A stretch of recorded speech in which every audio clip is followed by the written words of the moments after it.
Buenas noches, estimadas y estimados, a la conferencia magistral sobre hostigamiento sexual laboral con la doctora Karin Ramírez Figueroa, abogada magíster en Derecho de Empresa por la UPC, asesora legal de empresas en el rubro educativo, financiero y de construcción, directora ejecutiva del Centro de Política Familiar, Visión y Desarrollo, orientado principalmente al desarrollo de la responsabilidad social interna de la empresa y fomento del bienestar familiar de sus trabajadores. Autora del libro Familia, Derecho, Empresa y Responsabilidad Social, y cuenta con publicaciones en distintos medios de comunicación, escritos y virtuales en el Perú. Expositora y panelista en la Cámara del Comercio de Lima, Colegio de Abogados de Lima, Instituto de Capacitación Jurídica y diversas entidades privadas. Buenas noches, doctora.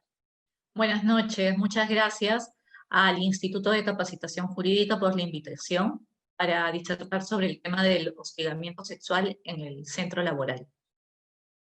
Entonces, gracias Lorena, vamos a iniciar y quiero enseñarles una presentación. Esta noche vamos a tratar el tema del hostigamiento sexual en el centro laboral. ¿Por qué es importante tocar estos temas hoy en día? Como ustedes sabrán, generalmente hay un gran problema, no solamente a nivel Perú, sino a nivel internacional, y es el tema de las diferencias que existentes en las relaciones de género, ¿no? ¿A qué me refiero? A la dominación masculina existente y que ha venido existiendo desde años atrás, y la subordinación femenina, en donde se genera una gran desigualdad. Esta desigualdad, ¿por qué se da? Porque existen esta relación de poder. Entonces, cuando te domina el masculino, quiere tener poder sobre tú que eres la femenina. Y la mujer casi siempre ha tenido que estar subordinada al varón en distintos ámbitos, ya sea en la familia, en el trabajo, ¿no? En distintas ocasiones. Esto ha ocasionado que la mujer poco a poco se libere de ello, pero aún así persiste esta violencia de género contra las mujeres, de las cuales las mujeres nos hemos dado cuenta y se ha visibilizado. ¿Por qué estoy mencionando este tema de la violencia de género, ¿no? Y generalmente de la violencia sexual?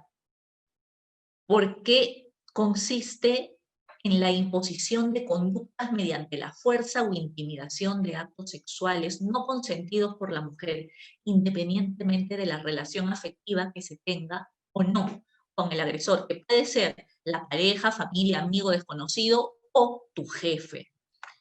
Pero ¿qué relación tiene este tema de la violencia de género con el tema del hostigamiento sexual? Se preguntarán ustedes.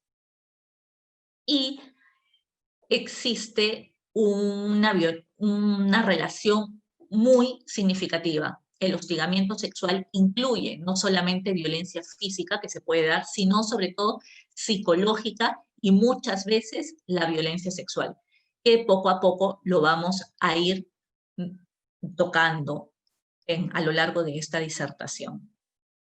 El hostigamiento sexual, señores, ha sido ampliamente estudiado desde comienzos de los años 80, y es por eso que a nivel internacional se han tocado, ¿no? Y se han legislado.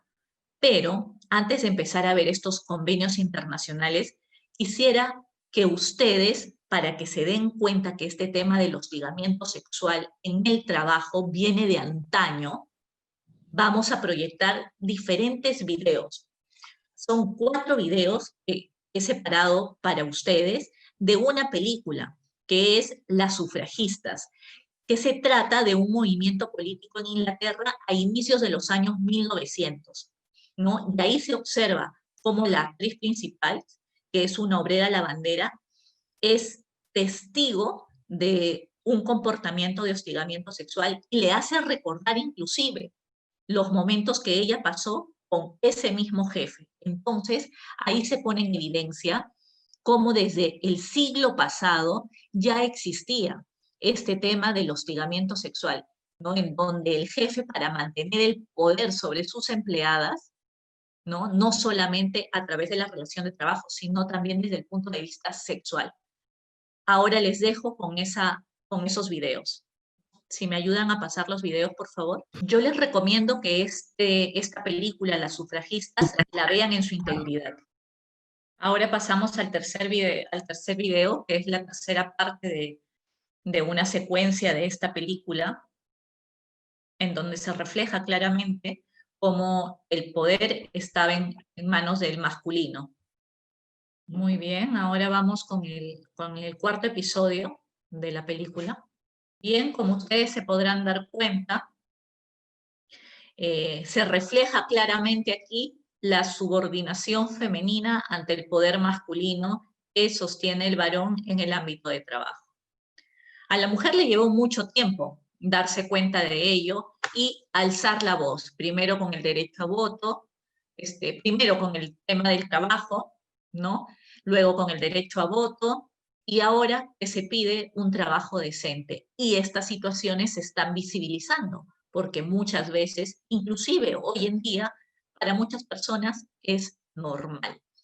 Bueno, así tenemos que a nivel internacional se han recogido diferentes convenios, como la Convención sobre la Eliminación de todas las formas de discriminación, que entró en vigencia en 1981, ¿no? Fue aprobado por el CEDAW, de las Naciones Unidas de Derechos Humanos, y señalaba en su artículo 11 cuáles eran las medidas para eliminar la discriminación contra la mujer en la esfera del empleo y asegurar a la mujer las mismas condiciones de igualdad con los hombres, ¿no?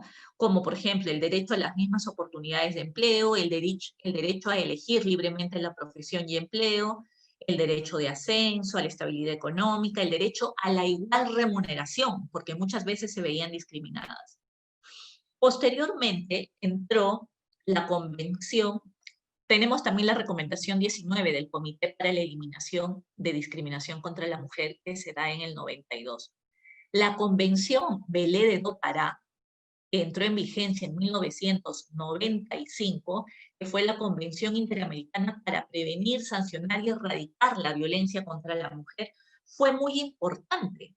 ¿Por qué? Porque fue aprobada por la Organización de Estados Americanos y disponía en su artículo 2 que se entiende violencia contra la mujer, que incluía la violencia física, sexual y psicológica, que era lo que les mencionaba al principio, que tenga lugar en la comunidad y sea perpetrada por cualquier persona y que comprende el acoso sexual en el trabajo, ¿no? Así como instituciones educativas y otros establecimientos también de salud. Tenemos también el convenio 190, que es el convenio sobre la eliminación, el convenio 190, el convenio sobre la eliminación de la violencia y acoso en el mundo del trabajo, que ha sido dada recién en el 2019. ¿Y cuál es la importancia de este convenio? Consiste en identificar los peligros y evaluar los riesgos de violencia y acoso, con participación de los trabajadores y sus representantes, y adoptar sobre todo medidas para prevenir y controlar dichos peligros y riesgos. Como ustedes podrán apreciar, a lo largo de todos estos años se ha visibilizado y se ha perfeccionado claramente el derecho de las mujeres en el ámbito laboral. Y más aún, cuando uno de los objetivos de desarrollo sostenible al 2030, de la cual Perú también es parte, ¿no? Establece que toda persona tiene la obligación y el deber de tener derecho a un trabajo decente, que me parece que es el ODS número 5. Bueno, así, señores, no sé qué pasa acá. Ahí está. Tenemos la legislación internacional, ¿no? Que diferentes países han adoptado, no solamente en Perú, sino también tenemos en Argentina, en México, en Guatemala, en Colombia, en Venezuela, ¿no? Que tenemos, por ejemplo, en Perú, tenemos la ley, en el 2003 se aprobó la ley, ¿no?, contra el hostigamiento sexual, que es la ley 27942, ¿no?, y su reglamento. Pero si bien es cierto, esta ley mencionaba la figura del hostigamiento sexual, no preveía, no era tan directa en el tema del procedimiento a seguir. Habían demasiados vacíos legales.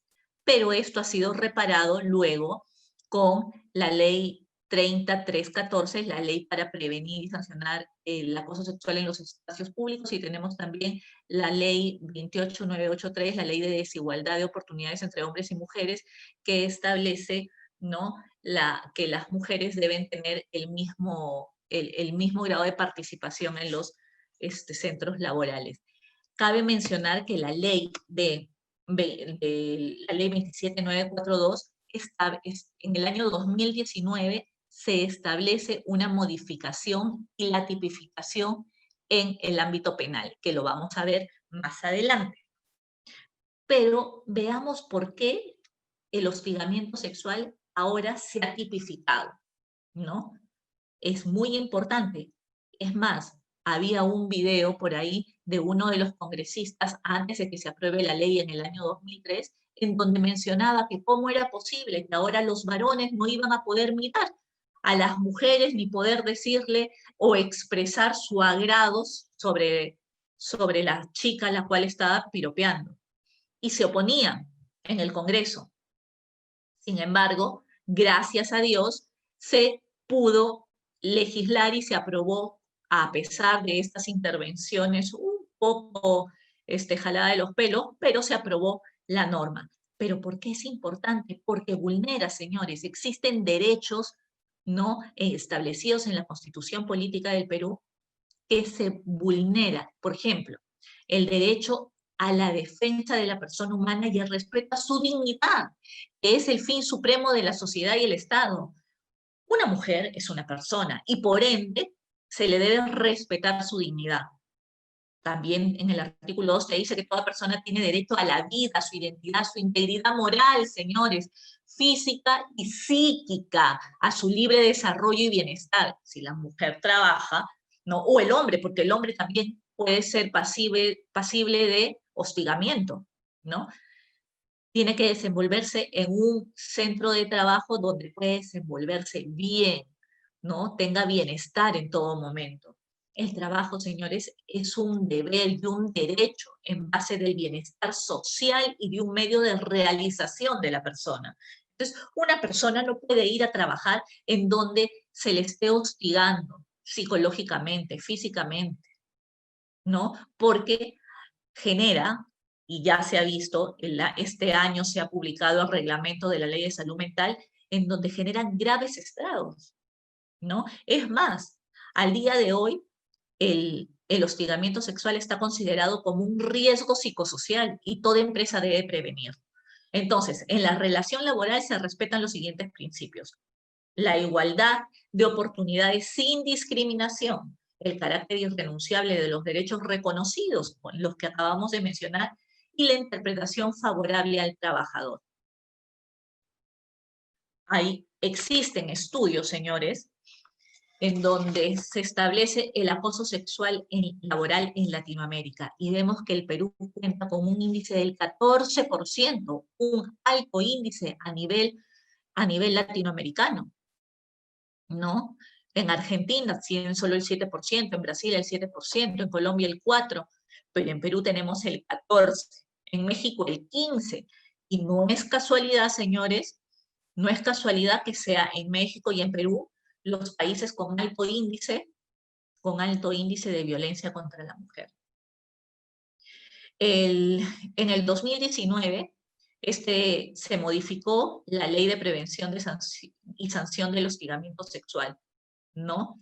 El reglamento se modificó a través del Decreto Supremo 014-2019 y se dan serias modificaciones y muy importantes. Inclusive, a través del Decreto Legislativo 1410 se implementó, ¿no?, se modificó, se incorporó al Código Penal la figura del acoso sexual. ¿Pero qué es el hostigamiento sexual?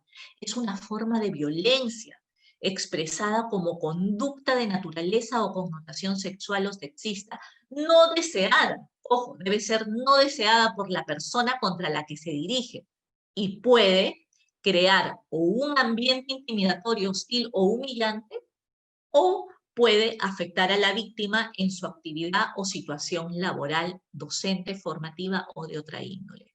Una característica importantísima incorporada el año pasado en la modificación de la norma es que no se requiere acreditar el rechazo ni la reiterancia de la conducta. Y ya les voy a decir por qué en uno de los ejemplos que más adelante les pondré. Ahora, ¿dónde se puede dar el hostigamiento sexual? En diferentes lugares. En el centro de trabajo, sea público o privado, en las instituciones educativas, en las instituciones policiales y militares y en las relaciones de sujeción no reguladas por el derecho laboral. En conclusión, en todos los lugares donde se presta un servicio, inclusive en las trabajadoras del hogar. ¿Y quién no es consciente, quién no ha visto, quién no se ha enterado de este tipo de situaciones de hostigamiento y que generalmente uno se hace de la vista gorda y prefiere no ver, ¿no? Los trabajadores o empleadores, el personal de dirección o de confianza, el titular, asociado, director, accionista o socio de la empresa o institución, ¿no? Uy, a ver si apagan sus micrófonos, por favor, porque la verdad que interrumpen. Los funcionarios o servidores públicos o cualquiera sea su régimen laboral.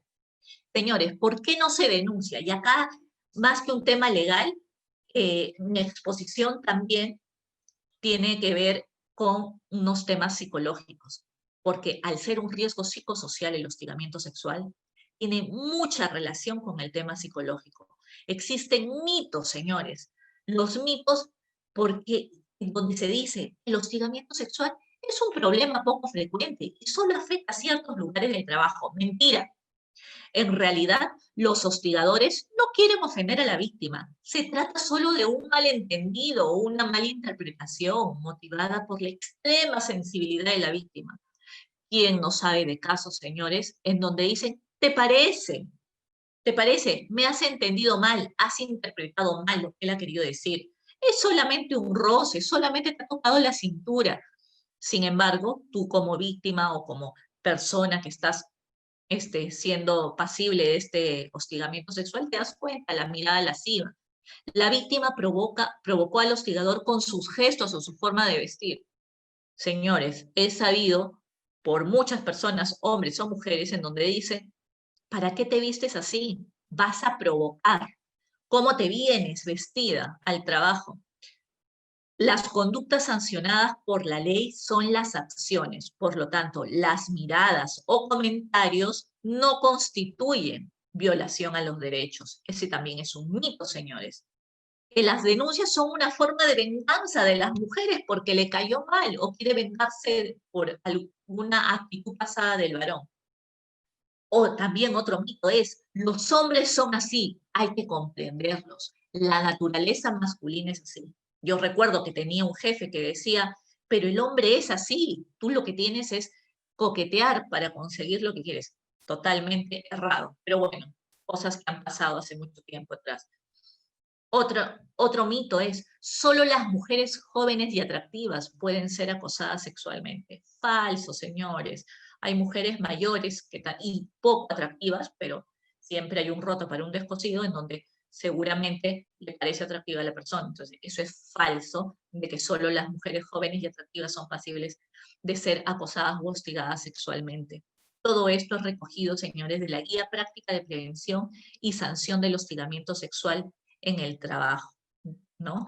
Que en donde ha sido aprobado por el Ministerio de Trabajo. Entonces, esos mitos debemos tenerlos muy en cuenta al momento de leer la ley y de aplicarla para poder denunciar, ¿no? Tengan en cuenta los mitos.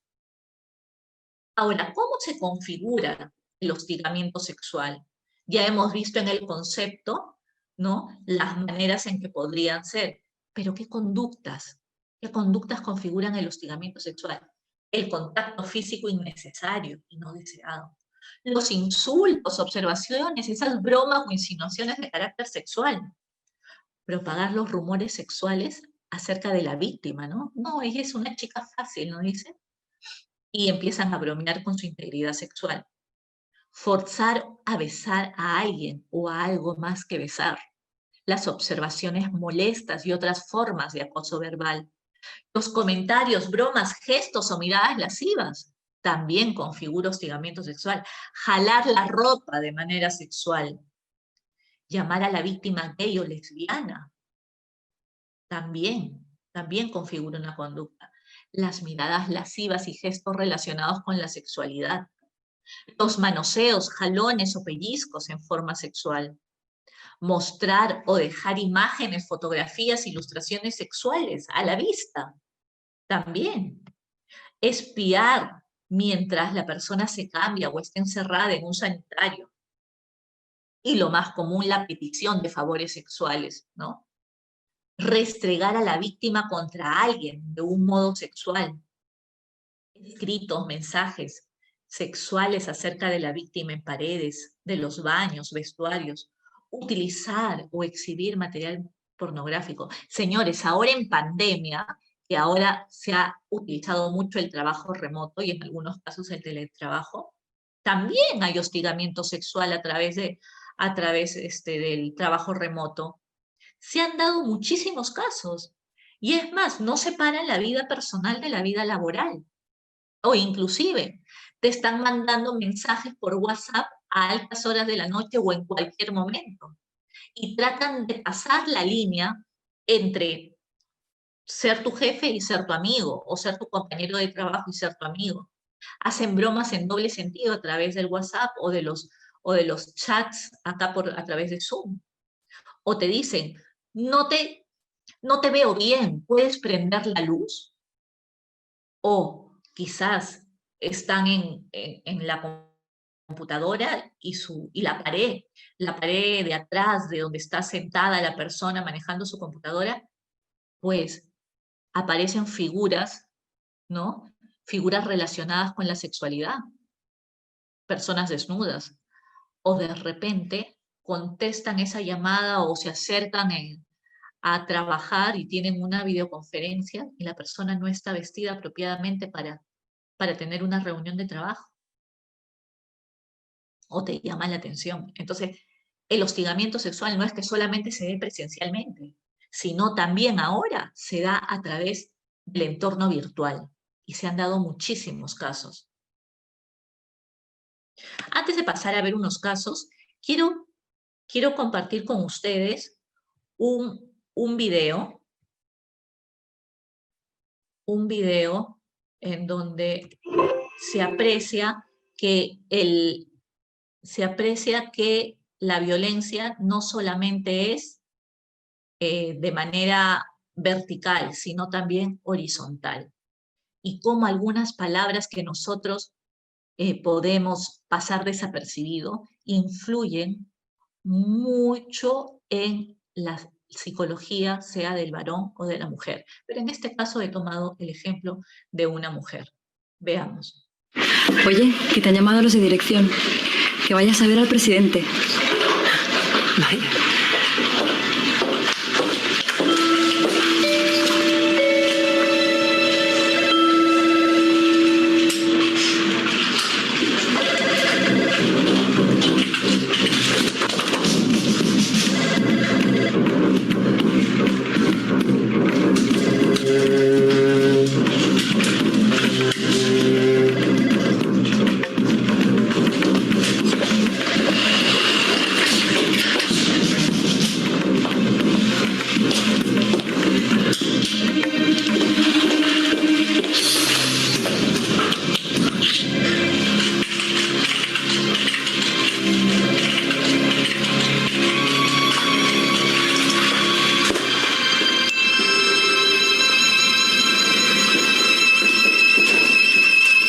¿Dónde va? A dirección también.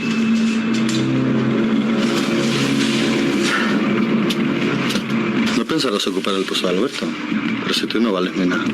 Bueno, tú vales, pero para lo que vales. ¿Pero qué dices? Si lo dice todo el mundo.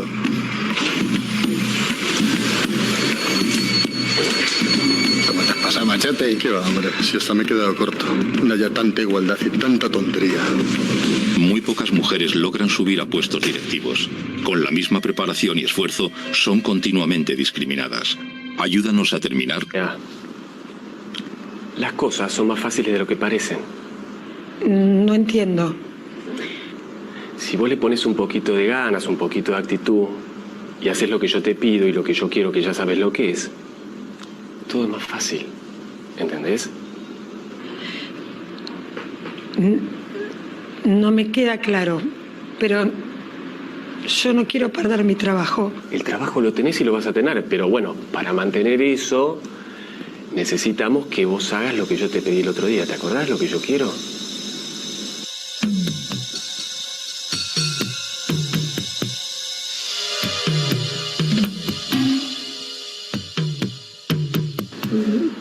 ¿Me puedo retirar? Sí. Así no. ¿Vos qué sabés de esto? Acá mando yo. ¿No entendés cuando te hablo? ¿Me dejas hablar a mí? Te noto distraída. Ya te lo expliqué 1000 veces. ¿Pero vos sabés algo de esto? Estoy hablando yo. Sabés lo que te conviene. A mí no me metas. Sos un inútil. Mujer tenías que ser. Siempre lo mismo. Si no te gusta, andate, andate, andate. Muy bien. ¿Qué les pareció el video? ¿Qué es lo que se suele dar en muchos centros laborales? Pero ahora ya estamos, las personas, sean hombres o mujeres, y personas también de otro género, están protegidas legalmente. Vamos a ver hemos visto unos casos a través de video, pero vamos a ver 2 casos en específico. Y luego vamos a proceder a lo que dice la norma. Antes del decreto legislativo 1410, que fue la modificación que se dio el año pasado, 2019, existía muchos vacíos legales. Vamos a ver un caso en donde se da el tema de jalonear y forzar a besar a alguien en el centro de trabajo, ¿no? Esta conducta se dio. A ver, en el 2007, Sofía, una eficiente ejecutiva, trabaja desde hace 7 años en una empresa, nombran a su gerente 6 meses atrás de cuando sucede el hecho. El gerente le encarga a Sofía una presentación y la convoca para que asistan juntos a un comité de gerencia. Y en el ascensor le jala de los pelos acercándola a él para besarla. Ella lo rechaza empujándolo, saliendo del ascensor corriendo totalmente desconcertada y asustada. Pero contuvo sus emociones y siguió adelante con su participación en el comité de gerencia, acompañada de su gerente. Pero se sentaron en otro lugar. Luego, el mismo día, termina el comité de gerencia y Sofía regresa a su despacho y le cuenta a su jefe directo y a su mejor amiga. Y ambos se quedan absortos y le dicen, no te preocupes, que así es. Sofía acude a recursos humanos al día siguiente y le aconsejan seguir al juego al gerente para que lo lleve a un hotel para grabar el evento, pues tenía que haber reiterancia y tenía que haber una prueba objetiva. Sofía se negó a seguir esa recomendación de recursos humanos porque consideraba que no estaba de acuerdo a sus valores. Posteriormente, el 26, 27, 28 de agosto del 2007, el gerente de Sofía le asigna diversas tareas, indicándola por escrito en diversos documentos que se acerque para coordinar personalmente. Evidentemente, Sofía, asustada de que vuelva a suceder ahora en el despacho a solas con su gerente, decide no ir, pero empieza a faltar y posteriormente ella decide perdonar, ¿no? Con graves consecuencias para su salud física y mental. Su rendimiento laboral bajó y solo optar por cambiar de área en su centro de trabajo. Pero señores, ¿por qué no denunció Sofía? En el 2003, en la norma que estaba vigente desde el 2003 hasta el 2007, o sea, tenía solo 3 años de vigencia esa norma, Sofía tenía temor a las represalias laborales. ¿Por qué? Fíjense, el gerente era el hombre de confianza del máximo de la institución. Sofía no encontró apoyo en recursos humanos porque le dijo, anda al hotel. y graba a tu gerente. Sofía se dio cuenta al contar a diversas personas en su centro de trabajo que existía una tolerancia ambiental en la institución respecto a las relaciones sexuales con los jefes para mantener el trabajo o poder ascender. Entonces acá se dan los mitos, señores, la creencia en el mito de lo cual hablábamos, así es, si denuncias nadie te va a contratar. Y aparte, Sofía tenía un gran defecto, estaba sola y tenía una falta de apoyo familiar en ese momento. ¿Cuáles son las consecuencias, señores, del hostigamiento sexual? No lo tomemos a broma, pues ahora esta conducta del hostigamiento sexual en el trabajo, ¿no?, está tipificada y es un riesgo sociolaboral y tiene consecuencias psicológicas, sociales y fisiológicas. Psicológicas, ¿qué produce? Produce depresión, ansiedad, falta de motivación, dificultad en la concentración, fatiga, baja autoestima, relaciones personales restringidas, porque la persona se vuelve tímida, ya no es alegre ni extrovertida. Sociales, le produce estrés laboral, empieza a faltar en el trabajo, produce ausentismo, o presentismo, está en el trabajo pero está pensando en cualquier otra cosa. Cambia de carrera o cambia de trabajo, tiene una merma en su economía, disminución en la productividad en el centro laboral, puede ser despedida, ¿no? Puede ser despedida por la falta de productividad que esta persona sufre. Las consecuencias fisiológicas, tiene dolores de cabeza permanente, dolores de estómago, náuseas, disturbio en el sueño y etc. Esto, señores, ya ha sido estudiado. Es por eso la importancia que se debe dar al momento de sensibilizar en este tipo de conductas que agreden al ser humano en su integridad, ¿no? Y producen este tipo de, gracias al hostigamiento sexual. Señores, ¿cuáles son las barreras y temores y creencias de las personas víctimas del hostigamiento sexual? Tienen temor a hablar de lo ocurrido. Señores, la sexualidad humana sigue siendo un tema tabú, del que no se le quiere hablar, reflexionar. Recordemos que si bien nosotros somos abogados, ¿no? ¿Qué hacen los abogados? Los abogados legislan. Bueno, no todos los que están en el Congreso pues son abogados y legislan de una manera correcta, pero el abogado tiene más conocimiento para legislar y para poder legislar, ¿qué debe de hacer?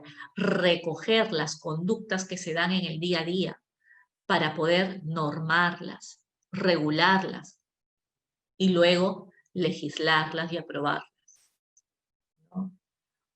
Otra barrera, temor o creencia es el temor de ser victimizada, ¿no? Por negligencia, indiferencia, torpeza del encargado de recibir la demanda o denuncia.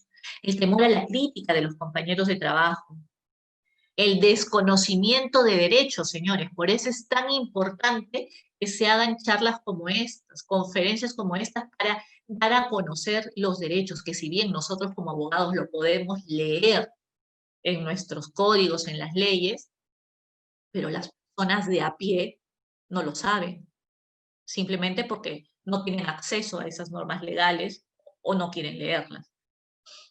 El temor a no encontrar medios probatorios suficientes, lo que le pasó a Sofía, ¿no? ¿Qué le pasó a Sofía? No pudo encontrar, ¿no? O no quiso ir al hotel para grabarlo y tener un medio probatorio contundente. La desconfianza. Muchos te dicen, estás mintiendo, estás exagerando. La no confidencialidad ni reserva del hecho. La malinterpretación. Te dicen, no, has interpretado mal. La culpabilidad. La víctima se siente culpable de haber sido víctima del hostigamiento sexual, cuando el culpable debería ser el agresor. La incomprensión del hecho, que muchas veces no se comprende el hecho en su integridad, ¿no? Hay un límite entre la tolerancia, entre la torpeza y el hostigamiento sexual. La relación con el hostigador, porque muchas veces dicen, es que está molesta o lo ha denunciado porque antes han sido pareja, y como ha terminado o la han terminado, entonces ahora se está vengando. Cosa totalmente absurda. El temor a las represalias. la pérdida de oportunidades laborales, o de que si denuncias un hecho así puede ser un obstáculo para que tú asciendas en tu carrera. La pérdida de derechos, la negación, ¿no?, de haber sido afectada, o la pérdida de tus derechos adquiridos o en experiencia. Pierdes tú todos los derechos que has trabajado durante 10 años, 7 años, automáticamente te pasa un evento así, empiezas a tener algunos errores y pierdes todos los derechos que puedes haber obtenido o haber generado, las expectativas de tus derechos laborales. Señores, otro caso. Este es un caso en donde sí denuncian y sí terminan con una resolución. Es el caso de las conductas en donde se emiten comentarios, bromas con contenido sexual y lascivas, jaloneos. Este caso sí ha sido materia de un procedimiento administrativo con la norma 1410, el decreto legislativo 1410. María realiza sus prácticas profesionales en la Procuraduría. Su convenio de prácticas profesionales está por vencer. El procurador le dice: qué lindo es verte, qué joven eres. Ay, ¿qué voy a hacer con esos labios? Sujetándola de los hombros, y le dijo que le diera un besito, a lo que ella se rehusó, pidiéndole que no le haga eso. Eso fue en enero del 2019. El 22 de enero del 2019, María falta al trabajo y le cuenta a su enamorado y a sus padres. En este caso, la víctima sí tuvo un apoyo familiar. María habla sobre lo sucedido con el procurador y graba la conversación. Y él le dice: olvida lo sucedido. El 4 de febrero del 2019, María denuncia verbalmente el hecho ante Recursos Humanos. El secretario técnico de Procedimientos Administrativos Disciplinarios de la institución pide que le dé mayores detalles a María. El 19 de febrero del 2019, la Secretaría Técnica de Procedimientos Administrativos Disciplinarios recomendó el inicio del procedimiento administrativo disciplinario al procurador. En marzo se comunica al impugnante el inicio de un procedimiento administrativo disciplinario en su contra, imputándole la falta disciplinaria, que sería suspensión temporal o destitución. El 21 de marzo presenta los descargos y le dice que todo es producto de la imaginación de María, que la denunciante nunca fue su practicante personal y que no tenía tareas específicas. Luego le dice que solo pidió ayuda a María el 16 y 17 de enero mediante mensajes de texto, que decía si le podía ayudar a terminar la elaboración de unos memos en su computadora. El 21 de enero dice que nunca tuvo una conversación con la denunciante. El 16 de enero la denunciante ingresa a su oficina para decirle que tenía problemas con la firma de su convenio, ya que debía dinero a la universidad y que además le gustaría que la contraten como locadora, a lo que él le señala que le pregunta por qué decía que le iba a prestar dinero para su matrícula, porque no tenía el dinero. Luego, el procurador señala que al terminar la conversación la denunciante lo abrazó porque en señal de agradecimiento, ¿no? Y que ella lo alejó rápidamente de su cara.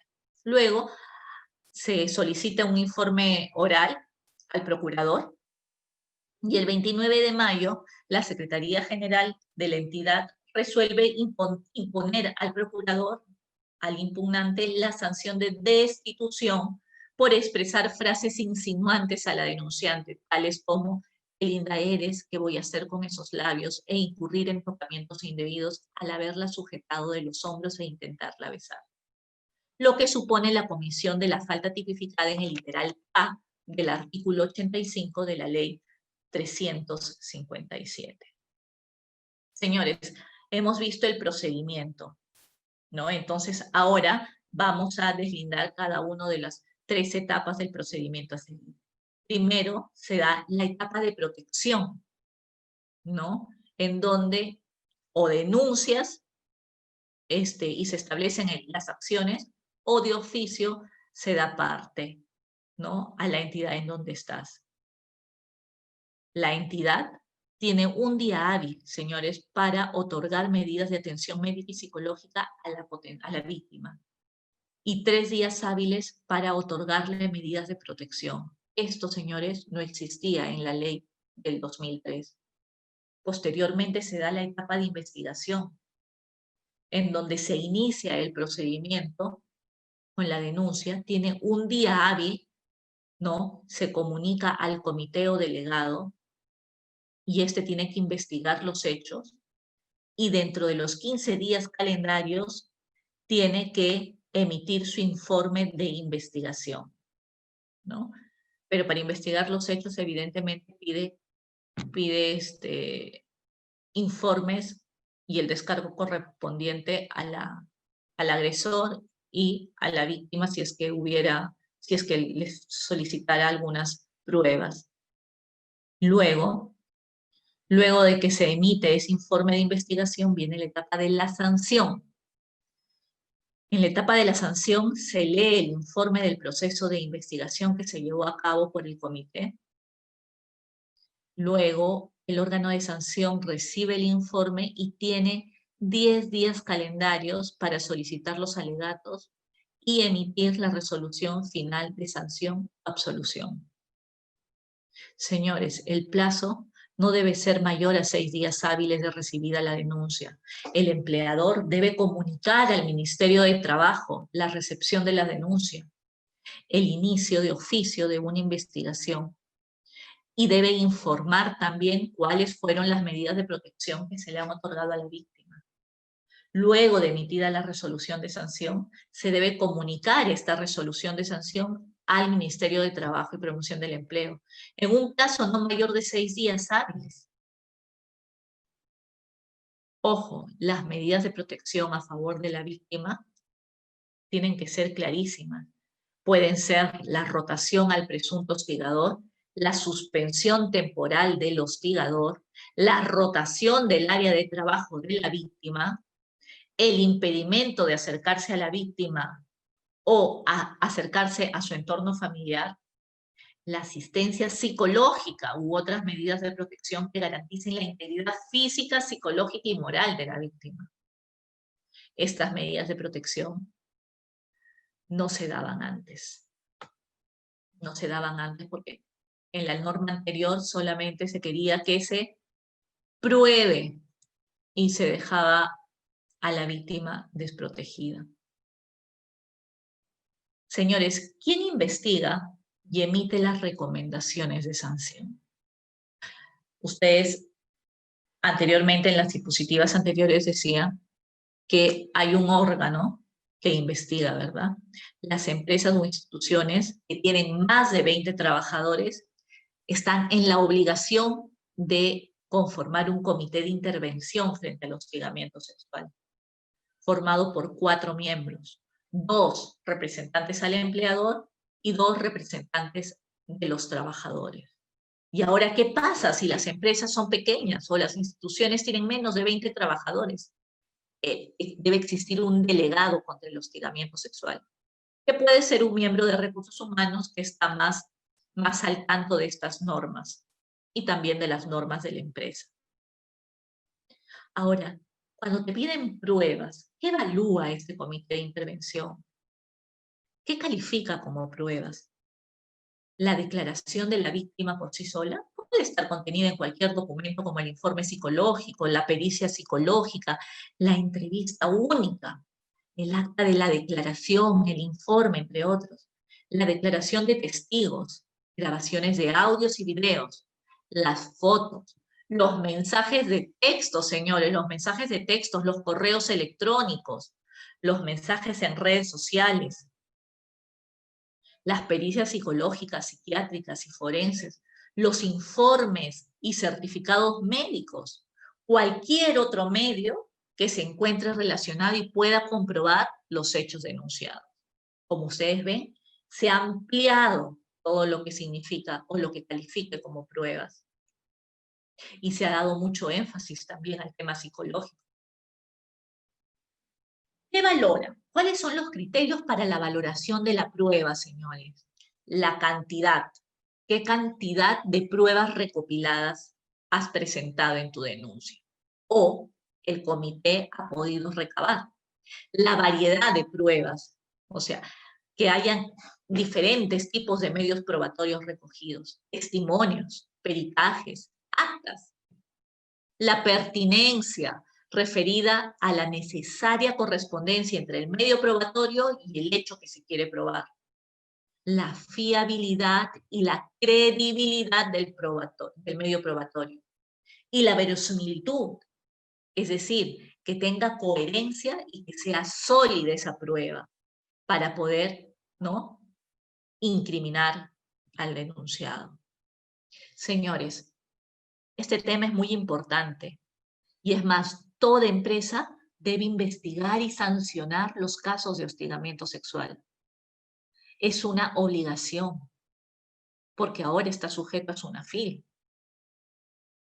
El hostigador puede ser sancionado según la gravedad de los hechos, con amonestación, suspensión o despido, dependiendo de la gravedad y de la reiterancia. Caso contrario, la empresa es pasible de sanción, es pasible de una multa que está regulada en el Decreto Supremo 008-2020 del sector trabajo. Y se multa a la empresa dependiendo de la gravedad de la falta y de la cantidad de trabajadores.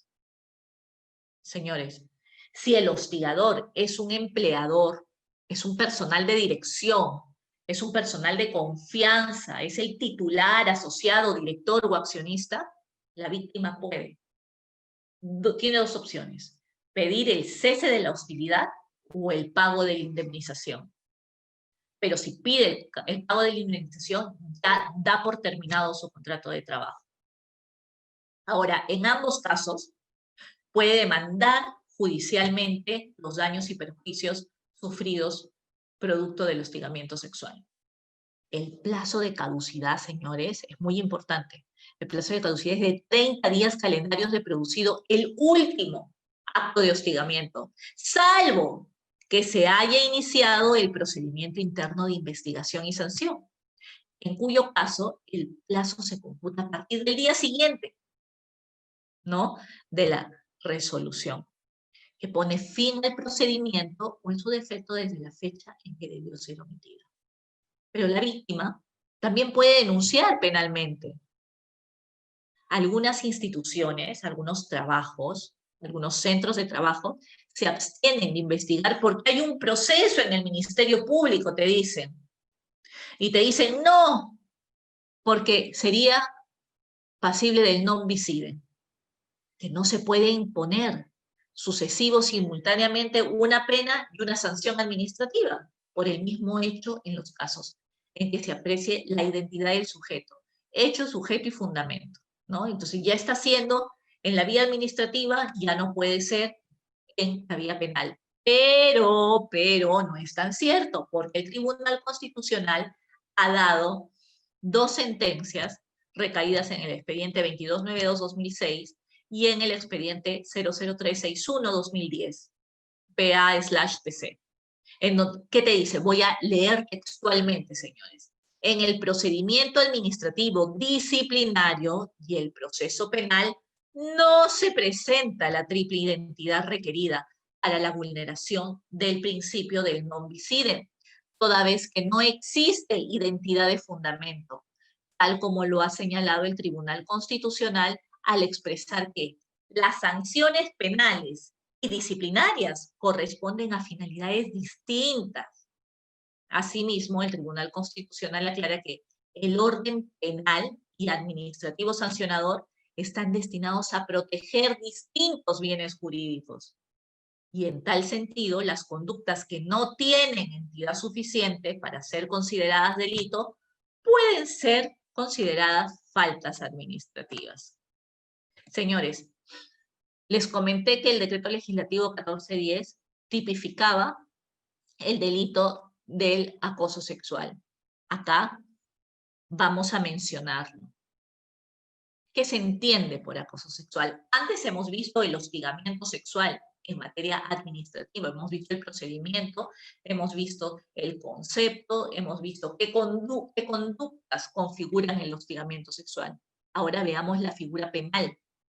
del acoso sexual, que dice, el que de cualquier forma vigila, persigue, hostiga, asedia o busca establecer contacto o cercanía con una persona sin el consentimiento de ella para llevar a cabo actos de connotación sexual, será reprimido con pena privativa de libertad no menor de 3 ni mayor de 5 años e inhabilitación.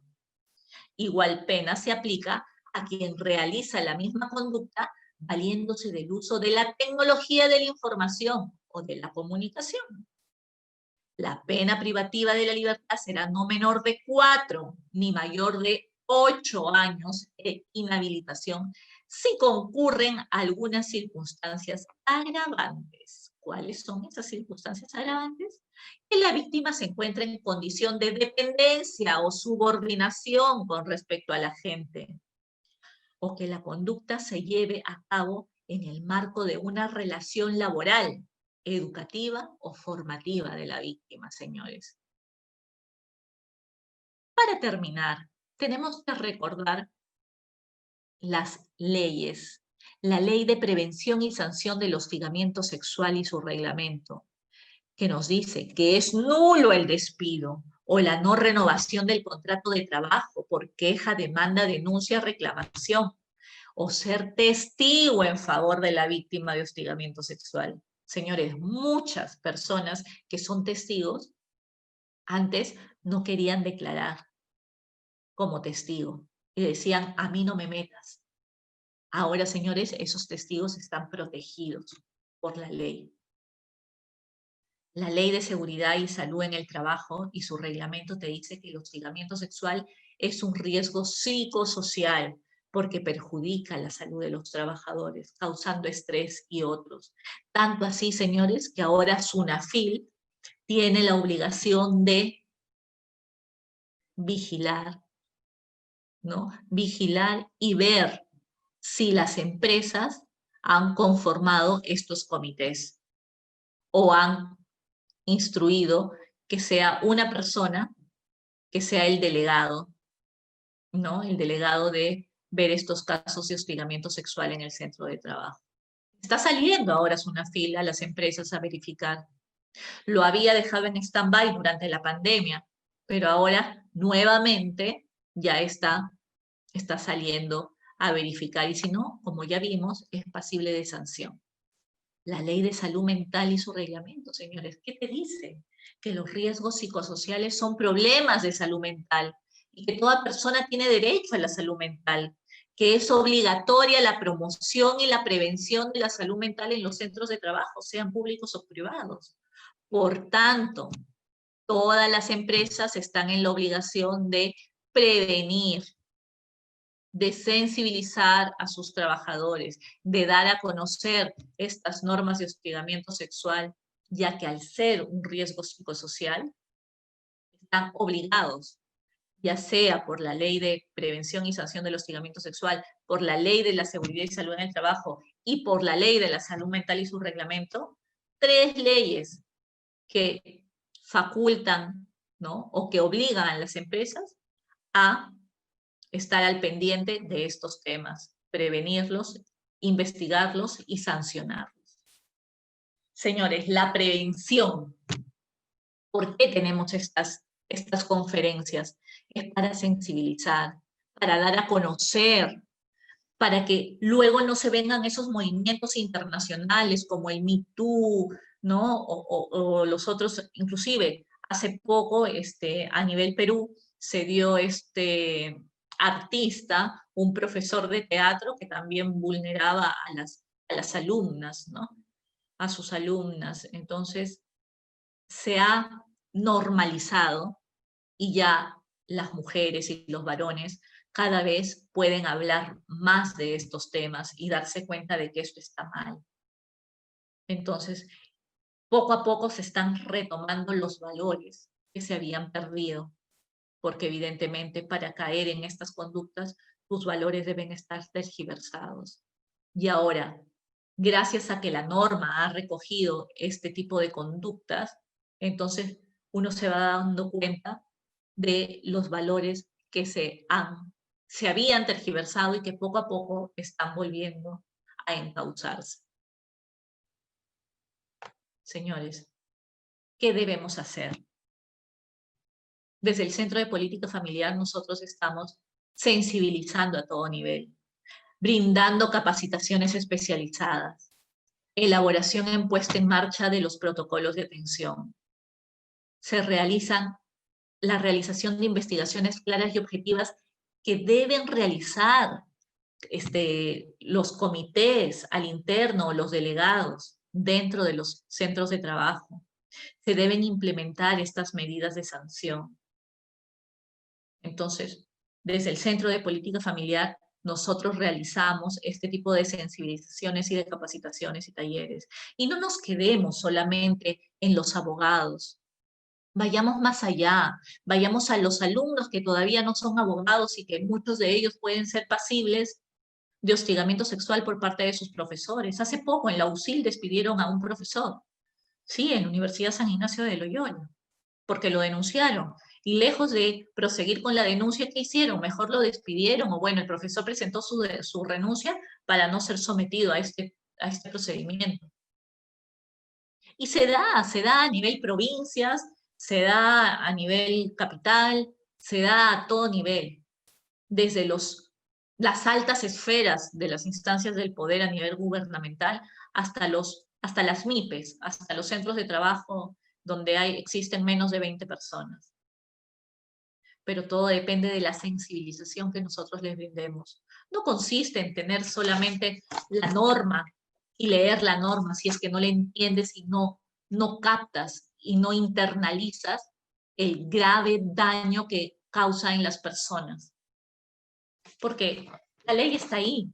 Tú lees la ley y la aplicas. Pero ¿qué pasa si tus valores están tergiversados?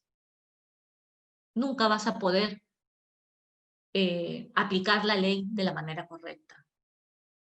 Entonces, señores, me despido dejando esta frase. Toda empresa debe buscar la preeminencia del bienestar de la persona por encima de los intereses laborales, ¿no? De repente, la persona es poco productiva o muy productiva y le pasó un caso de hostigamiento sexual y ve mermada su productividad laboral y no se dan cuenta porque no están valorando el bienestar de la persona. Les dejo con esa reflexión. Toda empresa debe buscar la preeminencia del bienestar de la persona por encima de los intereses laborales. Muchas gracias, señores. Las preguntas. Acá estoy viendo las preguntas. Gracias, Miguel Ángel, Colette, Daniela, Iris, José Jara, Colette. Sí, Davis. Davis dice, está ratificado en Perú. A ver, los dos primeros convenios sí estaban ratificados. El último convenio, 190, estaba en pos de ser ratificado. Debe estarse ratificando ya porque justo estaba estaba en camino a ratificarse. Hay un caso, a ver, Jorge Luis, hay un caso de un futbolista que le tocó el hombro a una mujer árbitro en un partido de fútbol para conversar con ella por una tarjeta que se le puso al jugador. La víctima se quejó, pero se resolvió desestimando la agresión porque no fue intencional, a criterio de los que resolvieron. Bueno, en ese caso, Alejandro, no sé si habrá sido el comité que había evaluado o el delegado, pero existen cámaras y ha sido durante un partido, probablemente haya sido grabado, se ve la intención, se ve si la manera en que le toca el hombro a la árbitro, pues ha sido con lascivia, si la ha mirado de una manera incorrecta. Y también el tema que iba a conversar con ella, ¿no? Es un tema específico, probablemente la tocó delante de todos, entonces en un campo abierto, ¿no? Entonces probablemente por eso lo hayan desestimado. porque se ve de que existen personas alrededor y se ve que iba a conversar sobre un tema específico. Entonces, imagino que eso deben haber sido, esos motivos por los cuales desestimaron.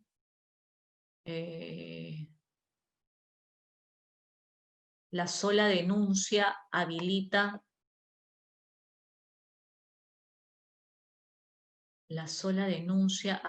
a la víctima a recibir medidas de protección. Sí, claro. Efectivamente, existen guías de investigación. No sé si David me podría ampliar su pregunta. ¿Guías de investigación de qué? Porque la norma y las guías que emite el Ministerio de Trabajo, pues te establece qué preguntas debes hacer, qué es lo que debes evaluar, y la norma y los precedentes administrativos también te establece qué es lo que cuáles son las pruebas que debes valorar. Entonces, la persona que está encargada de emitir este informe de investigación, pues tiene que evaluar todos estos temas. ¿Cómo se manejaría si esto sucede de forma interinstitucional? Si esto sucede de forma interinstitucional, a ver, que te vayas a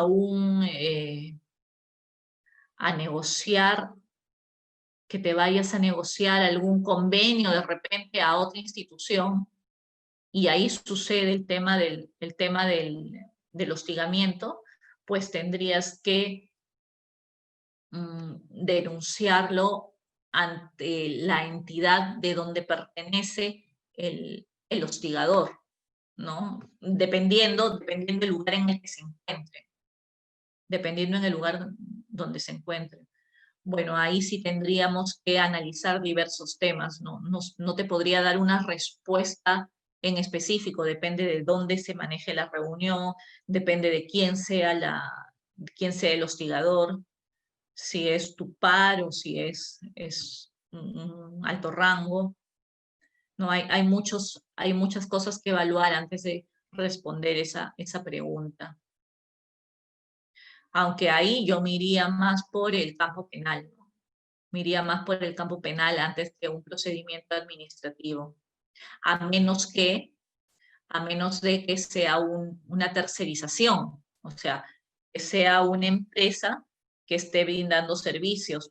Me pongo en el caso de que una empresa de servicios, ¿no? De repente el muchacho o la muchacha de limpieza que va a la empresa a hacer su trabajo y empieza a recibir conductas de hostigamiento por parte de un trabajador de donde está recibiendo de donde está prestando el servicio. En ese caso sí tendría que denunciarlo ante su misma empresa y ante la empresa donde está ocurriendo el hecho. En ambos casos, ¿no? En el caso de los servicios, a eso me refería. A ver, Alejandro Jorge Luis, ¿hay algún peso o contrapeso para impedir las denuncias calumniosas? Ese tema se está estudiando a la fecha, porque sí, en SUNAFIL se han dado cuenta que también existe denuncias calumniosas, aunque es muy difícil, o sea, es lo menos, pero sí existen casos en que la supuesta víctima denuncia y no presenta los hechos probatorios adecuados y se le da más peso a ella.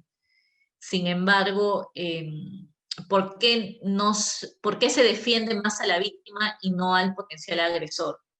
Porque es muy difícil que una mujer juegue con algo tan sagrado, ¿no? Con el tema de su integridad. Y por eso existen las pericias psicológicas. Y existen diferentes informes y peritajes en donde se va claramente a darse cuenta si la persona supuesta víctima está mintiendo o no.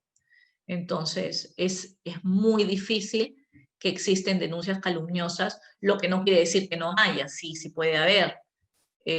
Pero lo que se trata ahora es de proteger a la víctima, ¿no? Con un peritaje normal, claramente se puede desestimar o no el procedimiento de hostigamiento y de repente queda libre el acusado. Señores, a ver, hasta ahí quedaron las preguntas. Muchas gracias. No sé si habrá otra pregunta adicional. ¿Quién hace el peritaje? El peritaje lo hace el perito que contrate la empresa, ¿no? La empresa de recursos humanos, el mismo comité generalmente invitan a 2 o 3 peritos, los informes psicológicos también, ¿no? Muchas gracias, Colette, muchas gracias por las preguntas, muchas gracias a todos. Creo que ahí se acabaron las preguntas.